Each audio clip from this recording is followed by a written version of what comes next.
అందరికీ నమస్కారం. ఈరోజు నేను మీకు ఆదిత్య హృదయం గురించి చెబుతాను, దాంట్లో ఉన్నటువంటి భావాలతో సహా.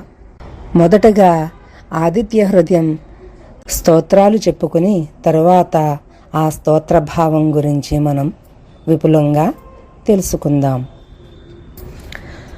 తతో యుద్ధ పరిశ్రాంతం సమరే చింతయా స్థితం రావణం జాగ్రతో దృష్ట్యా యుద్ధాయ సముపస్థితం దైవతైశ్చ సమాగమ్య ద్రష్టుమభ్యాగతోరణం ఉపాగమ్య అబ్రవీద్రామా మగస్యో భగవాన్ ఋషిః.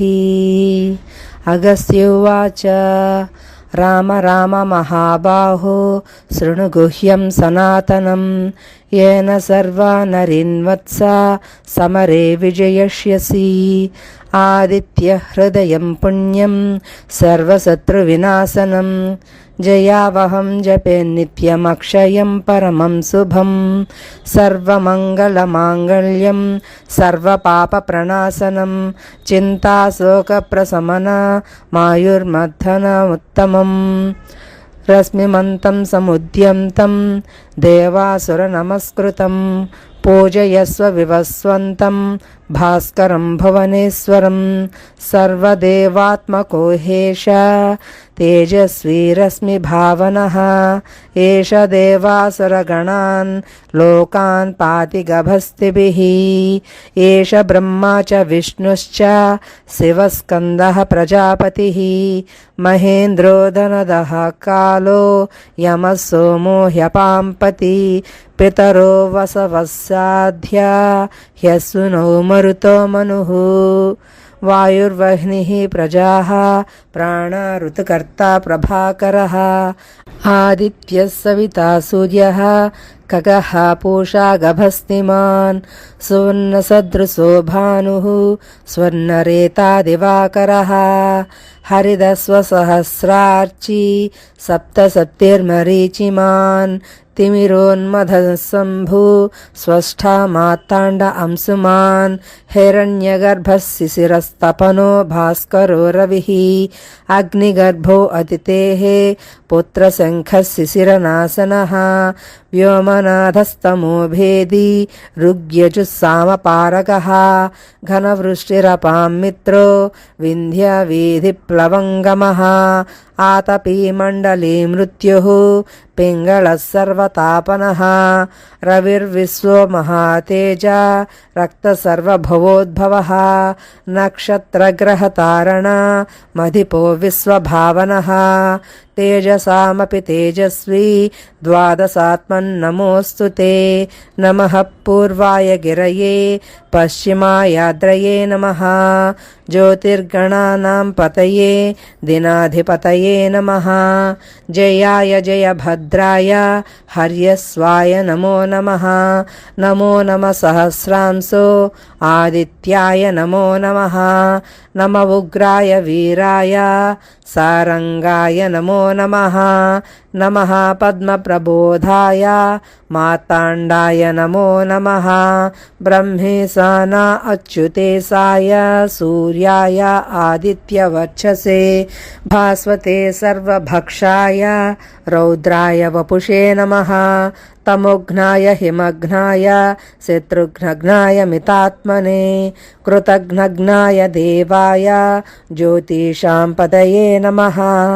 तप्तचामीकराभाय वह्नये विश्वकर्मणे नमस्तमोभिनिघ्नाय रवये लोकसाक्षिणे नाशयत्येष वैभूतं तथैव सृजति प्रभुः पायत्येष तपत्येष वर्षत्येष गभस्तिभिः एष सुप्तेषु जागर्ति भूतेषु परिनिष्ठितः एष चैवाग्निहोत्रं च फलं चैवाग्निहोत्रिणां वेदाश्चक्रतवश्चैव क्रतूनां फलमेव च यानि कृत्यानि लोकेषु सर्वाण्येषु रविः प्रभुः येन मापत्सु कृच्छेषु कान्तारेषु भयेषु च कीर्तयन् पुरुषः कश्चि नावसीदति राघव పూజయస్వైనమేకాగ్రో దేవదేవం జగత్పతిం ఏతత్త్రిగుణితం జప్య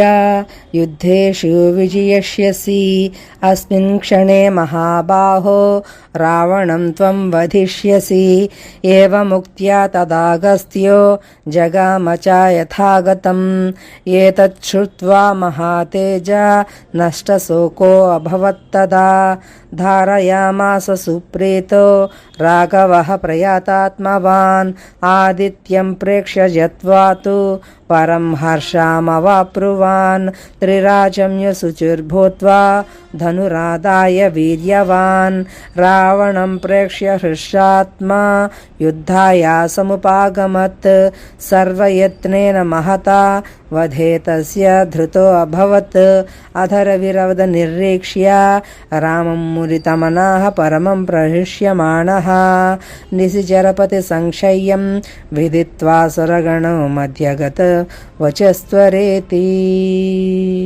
ఇప్పుడు ఆదిత్య హృదయం యొక్క భావం గురించి మనం విపులంగా తెలుసుకుందాం.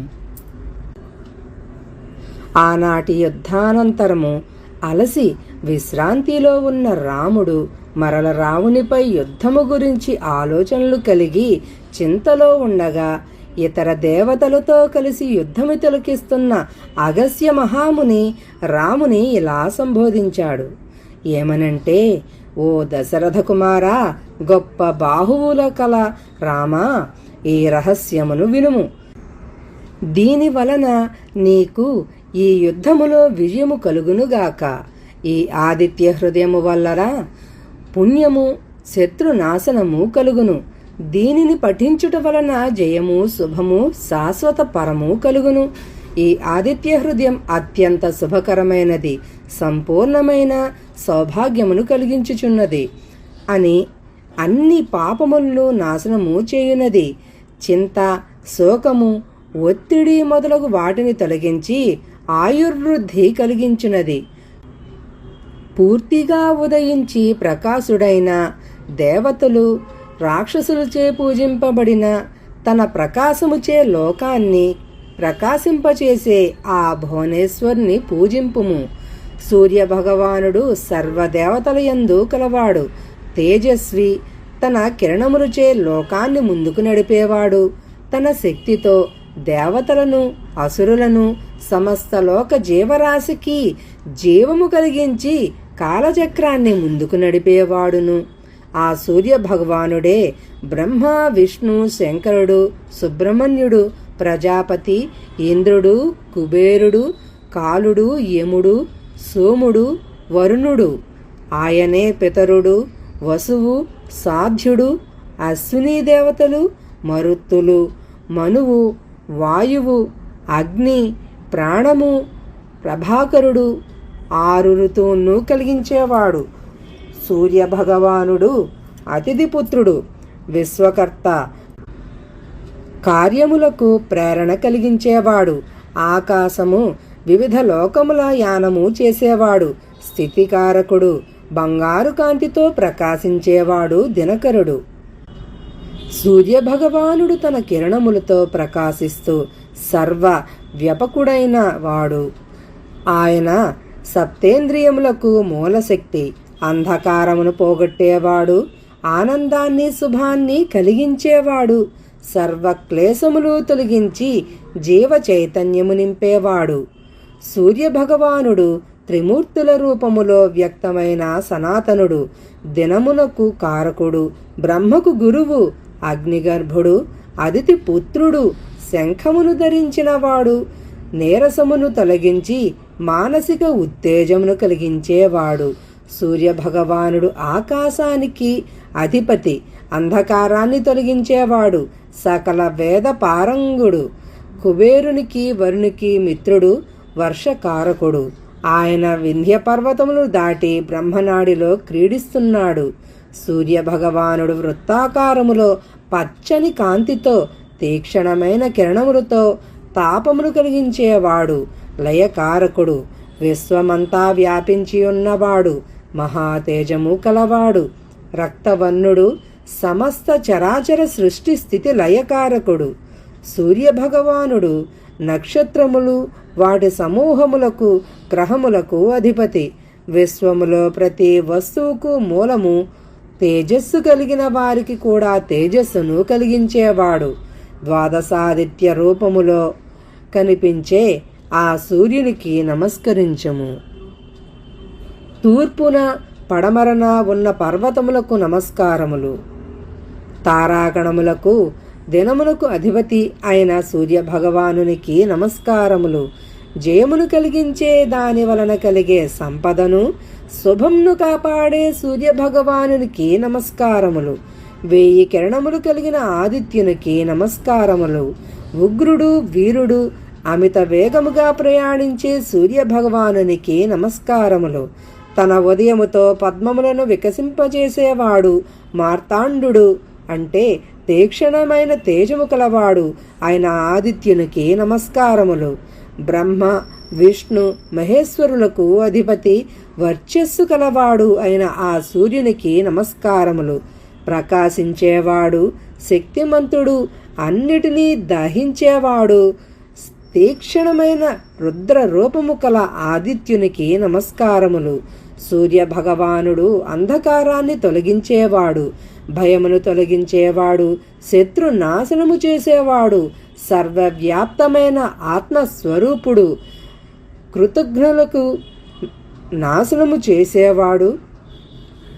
దేవుడు నక్షత్ర గ్రహ కూటమికి అధిపతి అయిన ఆ సూర్యునికి నమస్కారములు.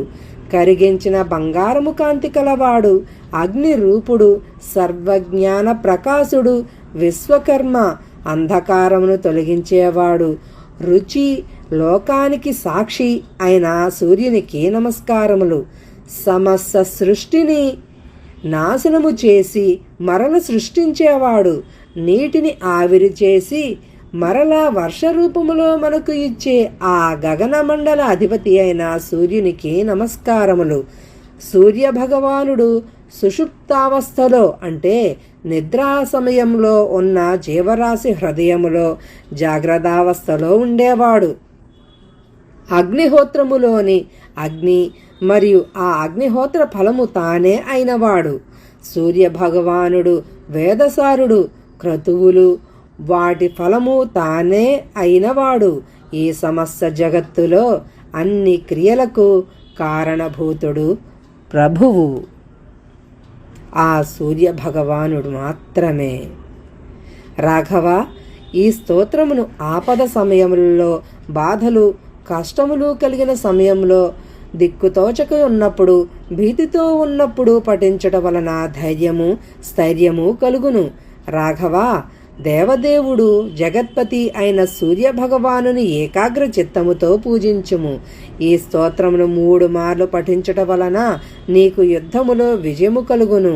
ఓ మహాబాహులు కల రామా, నీకు ఈ క్షణము నుండి విజయమే. రావణుని వధించుము అని చెప్పి అగస్త్యుడు తన యథాస్థానమునకు వెళ్ళెను.